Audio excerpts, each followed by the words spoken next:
Order! Order! You are an incorrigible delinquent at times.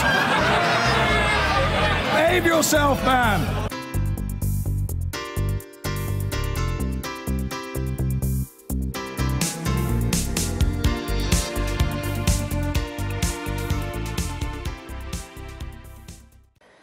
President of the United States. And it has not been fair to our people, to our citizens, to our workers. The RAISE Act ends chain migration and replaces our low-skilled system with a new points-based system for receiving a green card. This competitive application process will favor applicants who can speak English, financially support themselves and their families, and demonstrate skills that will contribute to our economy. The RAISE Act prevents new migrants and new immigrants from collecting welfare and protects U.S. workers from being displaced. And that's a very big thing. They're not going to come in and just immediately go and collect welfare. That doesn't happen under the RAISE Act. They can't do that. Crucially, the green card reforms in the RAISE Act will give American workers a pay raise by reducing unskilled immigration. This legislation will not only restore our competitive edge in the 21st century, but it will restore the sacred bonds of trust between America and its citizens. This legislation demonstrates our compassion for struggling American families who deserve an immigration system that puts their needs first and that puts America first.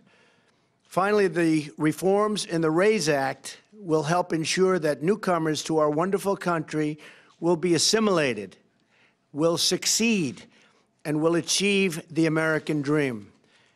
I'd like now to invite Senator Cotton and Senator Perdue to say a few words. Thank you. Thank you very much.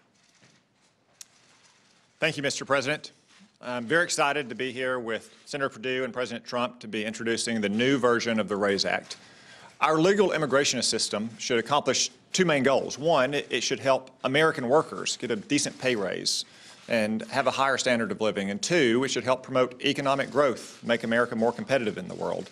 Our current system simply doesn't do that. It's over a half-century old. It is an obsolete disaster, and it's time for it to change. So first, we bring over 1 million immigrants into this country a year. That's like adding the population of Montana every single year, adding the population of Arkansas every 3 years. The vast majority of those immigrants come here not because of their English language abilities or their job skills or their job offer or their educational attainment. In fact, only one in 15 out of 1 million new immigrants come here because of their job skills and their ability to succeed in this economy. That means it puts great downward pressure on people who work with their hands and work on their feet. Now, for some people, they may think that that's a symbol of America's virtue and generosity. I think it's a symbol that we're not committed to working-class Americans, and we need to change that.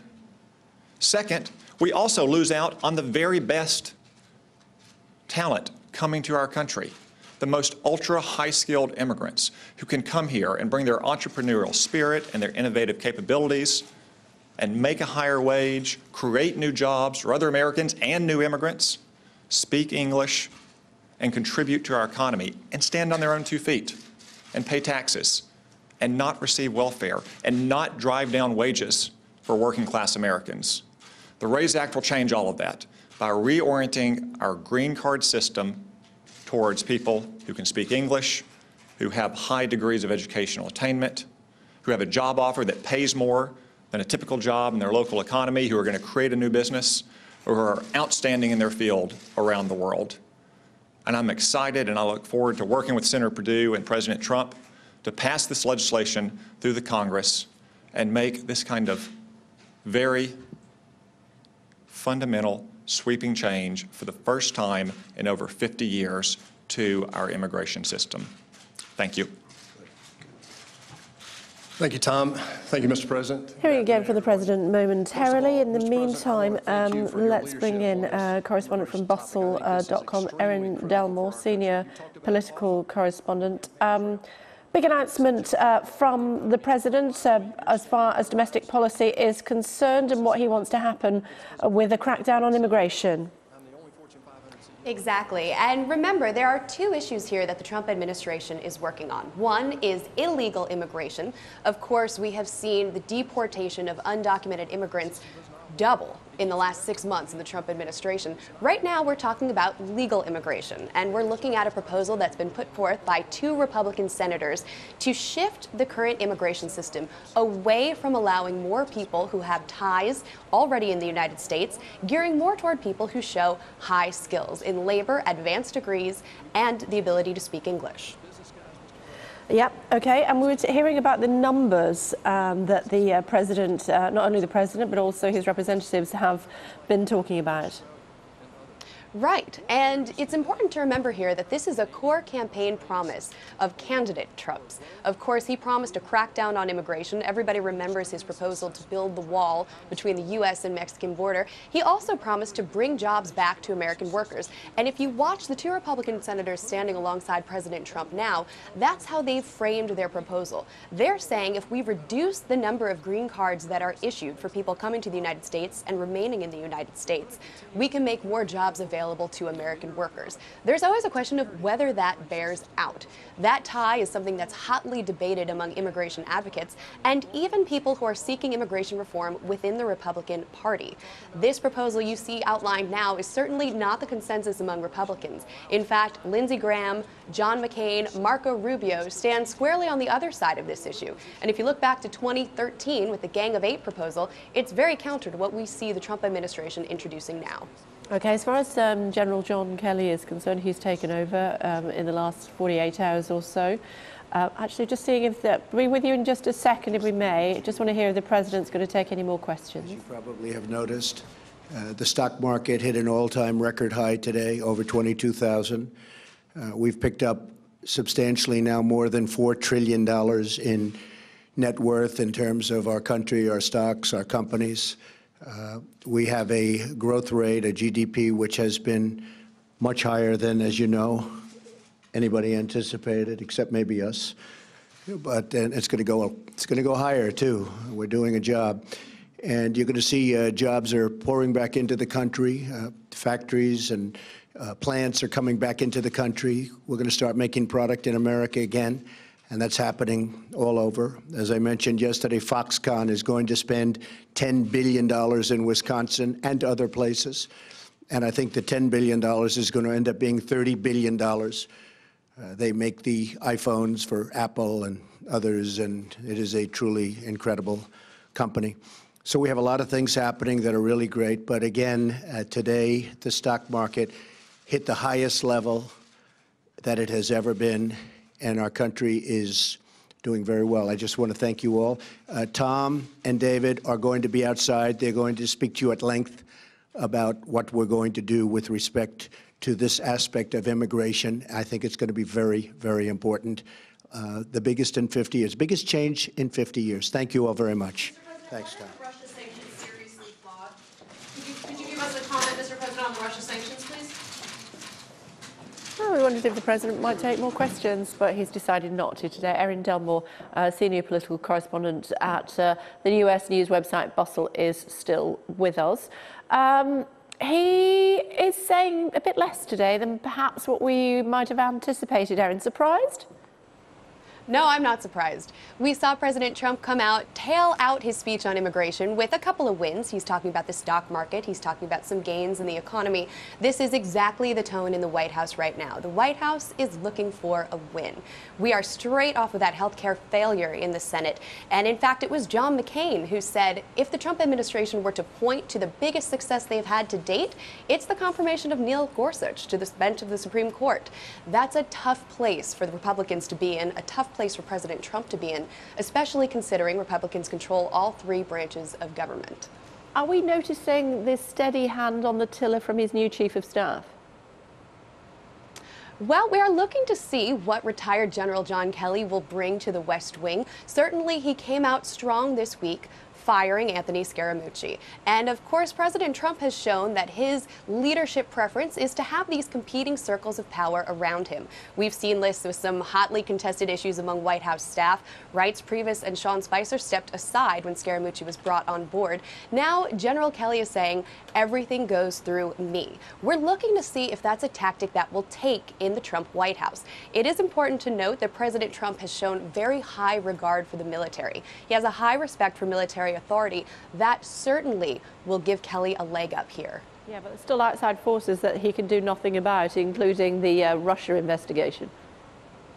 We see President Trump trying to change that narrative. The Russia investigation will endure.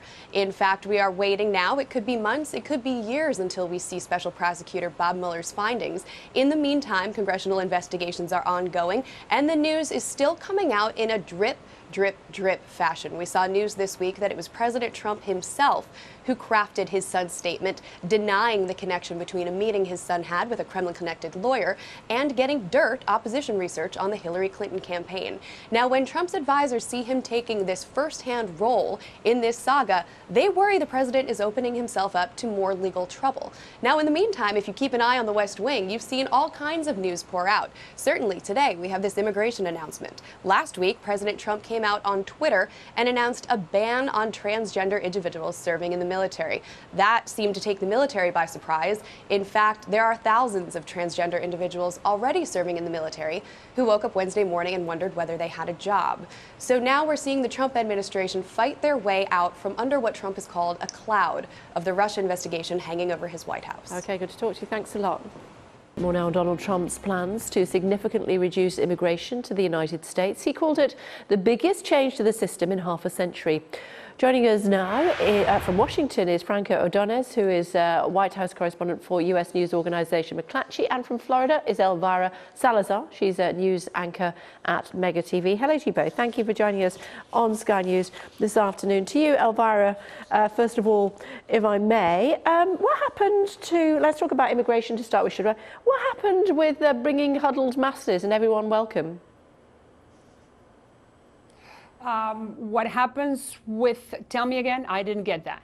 Okay, I was just asking about the fact that previously the United States had wanted everyone to come along into the country to make it the great country that it is today. We're hearing now from the president something very different. Absolutely. It's a game changer. It's a new dawn for immigration. But the president promised it. The president said that he was going to curtail immigration, legal immigration, and illegal immigration. He has taken some steps on the illegal aspect, as I'm sure you know. Now is the turn for legal. And basically what the president had announced today is that the 1965 immigration law that was signed by Ted Kennedy back in 1965 is dead. And what did that law say? That law said that whomever was in the United States could bring in their mom, dad, sister, brothers, grandparents, the immediate family, regardless whether those people had employable skills or not. So that was what you call chain immigration. And that is what has come to an end. Now, whomever is applying for a U.S. visa needs to have an employable skill. That's why the words were people that could contribute to the economy, people that were not going to be on welfare or were going to be demanding social services. That's what's happening today. In the last 60 years, so just to give you some statistics, in the last 60 years, 50 million people have come into the United States. Most of them Hispanic, people that belong to my community. That's why we've gone from, let's say, 12 million to 55 million people in this country in the last 50 years. And this new administration considers and thinks that most of them are abusing the system. They are not contributing to the economy, and that's why it needs to be curtailed. But the law has major flaws, and if you want me, I can explain them to you.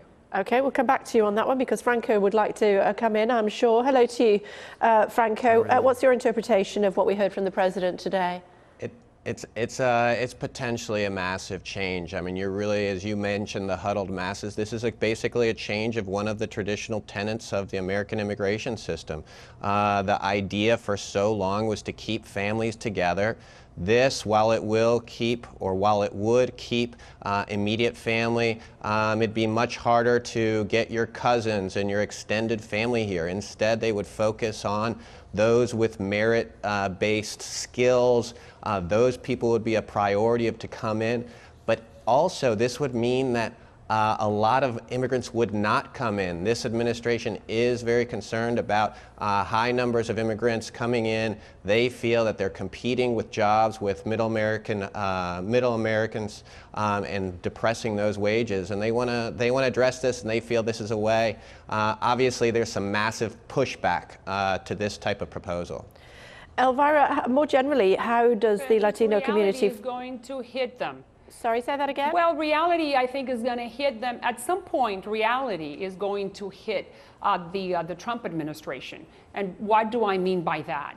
Not everybody, this economy, there are studies, let's say, that within the next 30 years, the economy is going to be needing around 30% of the labor force needs to be from the immigrant group. Because not every doctor or engineer or computer scientist is going to pick up tomatoes or lay bricks on a construction or clean the toilets in Manhattan, which is what's really happening right now. So I think the administration is going to come to a realization, not only that we need an immigration reform law in order to legalize the 11 million people that are illegal in this country, but once it stops the entrance from the new immigrants, it's going to be, the economy is going to be demanding not only, like I said, doctors and engineers and architects from other countries, but people that pick up the tomatoes. And that's when I think reality is going to hit. Franco? Well, certainly, I mean, there's states, California and Florida, they're already having some challenges having enough people to pick those tomatoes, to pick the fruit. That's correct. But look, Trump is, you know, he's focused on his base. He was elected on a very strict immigration plan. This is what he ran on. That's correct. These were the three tenets of part of his immigration, and addressing legal immigration was one of those. And he's fulfilling a campaign promise. Let's also remember, he often will come to immigration when they're in times of challenging times. He's gone through a lot of turmoil the last couple of weeks. And oftentimes immigration has been a winner for him politically. And him unveiling this new plan is going to invigorate his base. Elvira? I agree. I agree with what he's saying. He promised and he's delivering. And unfortunately, I don't feel that the administration is tackling the main problem, which is sitting down with the rest of the House of Representatives or with the Senate and with the Democrats to present a comprehensive immigration reform law that will put an end to the problems and then will open the door to those that are needed. Because this is just a way of dealing with one aspect of the problem. I think that the country could have a very robust guest worker program. The country could legalize, maybe not citizenship, but legalization to the 11 million people that are living here legally that now are being deported, some of them righteously, others not so much, because deporting the cleaning lady, I don't think it's a very good idea, but if you are deporting gang members, bravo. But going back to fixing the whole immigration system, not just announcing bits and pieces, which is what has been happening. And this is another example. Okay, final word from you, Franco, before we let you go. Sadly, we're almost out of time. Final word to you, Franco. Well, I would just say, you know, I think this is an immigration issue. That is a massive issue that we have tried, that both Congress have tried going big, doing a comprehensive measure. They've tried piecemeal. No matter what they do, it's going to be a long, tough haul. Okay, good to talk to both of you. Thanks so much indeed for joining us on Sky News this afternoon. Thanks a lot. Just want to bring you up to date with Now, in the United States, President Trump has grudgingly signed a bill to impose new sanctions on Russia, Iran and North Korea, measures agreed overwhelmingly by Congress last week. He's criticised the legislation as deeply flawed. It curbs his power to roll back penalties on Russia and hurts his hopes of improving relations with the Kremlin. Jonathan Rugman has the latest from Washington. Jonathan. Krish, the president has made it clear he has signed this sanctions bill with great reluctance because it includes Russia, a country he had long campaigned to improve relations with. But his hands were tied by Congress, which passed the bill by a sweeping majority last week. President Trump does admit in a statement today that America will not tolerate interference in our democratic process. That's clearly a reference to Russia. But he also calls the bill imposing new sanctions unconstitutional and seriously flawed. He says the framers of our Constitution put foreign affairs in the hands of the president. I have built a great company worth many billions, he says. I can make far better deals with foreign countries than Congress. And interestingly, he didn't sign this bill on camera today, but in private. We should also note that the president has still not commented on, let alone criticised, Russia's decision to cut US diplomatic missions by 755 people. No such hesitation, though, in imposing sanctions on North Korea. Item 129. It was scheduled months ago, but this test launch of an unarmed American missile into the Pacific, a not so subtle reminder of that coded warning. All options are on the table regarding North Korea. We'll handle North Korea. It will be handled. We handle everything. One senator revealing the president is thinking about armed conflict. There will be a war with North Korea over their missile program if they continue to try to hit America with an ICBM. He has told me that. I believe him, and if I were China, I would believe him too, and do something about it. But despite Pyongyang test firing its own long-range missile last Friday, America's chief diplomat is calling for dialogue. Diplomacy striking back. In this, Rex Tillerson's first appearance in his department's briefing room in 6 months. We do not seek a regime change. We do not seek the collapse of the regime. We do not seek an accelerated reunification of the peninsula. And we're trying to convey to the North Koreans, we are not your enemy. We're not your threat, but you are presenting an unacceptable threat to us, and we have to respond. It was 4 years ago that North Korea's dictator appeared in front of a map showing targets in Los Angeles and Washington, D.C. The Americans say they won't talk to Kim Jung-Un unless he understands he can't keep his nuclear capability. So those talks may never get off the ground. We've seen this movie before. If talks or negotiations are used merely to buy time, or frankly to bamboozle us and serve as a distraction, to allow the North Koreans to advance, then that's not going to achieve our objectives. That's negotiating for side effects. It's a distraction. And without direct talks, the Americans want the Chinese to apply pressure instead. Mr. Trump angrily tweeting that Beijing does nothing other than talk. The official Chinese news agency responding with this unusually personal attack.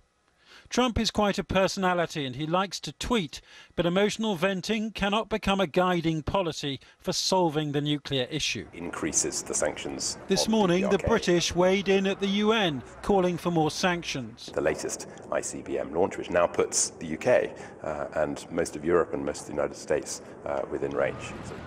Yet Xi Jinping of China wants the Trump administration to negotiate with North Korea, not isolate it further. This relationship in danger of falling apart just after it's begun, which could in turn fail to prevent conflict. The United States showed a twin-track response today to North Korea's escalating missile tests. In a show of military might, the iron fist if you like, it test-launched a long-range missile of its own from a Californian airbase. But, in the words of Secretary of State Rex Tillerson, it also extended the velvet glove of diplomacy. We are not your enemy, he told North Korea. Item 129, first ignition to missile. Launched from California, this long-range missile was unarmed, but it fired off an unmistakable message to North Korea that the US has weapons to match, and then more. The president has been angry but vague. We'll handle North Korea. We're going to be able to handle it. It will be handled. 5 days after North Korea's latest test missile, the Secretary of State finally gave his more considered reaction. And we're trying to convey to the North Koreans, we are not your enemy. We're not your threat, but you are presenting an unacceptable threat to us, and we have to respond. North Korea's leader has shown no signs of wanting to be America's friend or listening to their demands. It's believed the missiles could now reach Los Angeles or even Chicago. They don't yet have the capability of carrying warheads, but it's probably only a matter of time. This administration appears to be having difficulty finding a common approach to the looming crisis with North Korea. On the one hand, Secretary of State Tillerson favours diplomacy. On the other, his boss in the White House continues to tweet angrily about China and its failure to deal with North Korea. Although the US says it doesn't seek regime change in North Korea, it is calling on Kim Jung-Un to start dismantling his nuclear program as a precondition to talks. Experts believe the Secretary of State will have to change this approach. He believes that we can apply enough pressure on North Korea so that they basically capitulate and decide to come to talks all on U.S. terms, and that's just not realistic. There's going to have to be a little bit of a give and take on this. Today, Britain backed calls for more UN sanctions, but China remains reluctant to turn the economic screw. As the world debates, North Korea gets ever closer to building a nuclear missile that will reach the United States. Juliet Bremner, News at 10, Washington. Doesn't encourage much optimism, does it?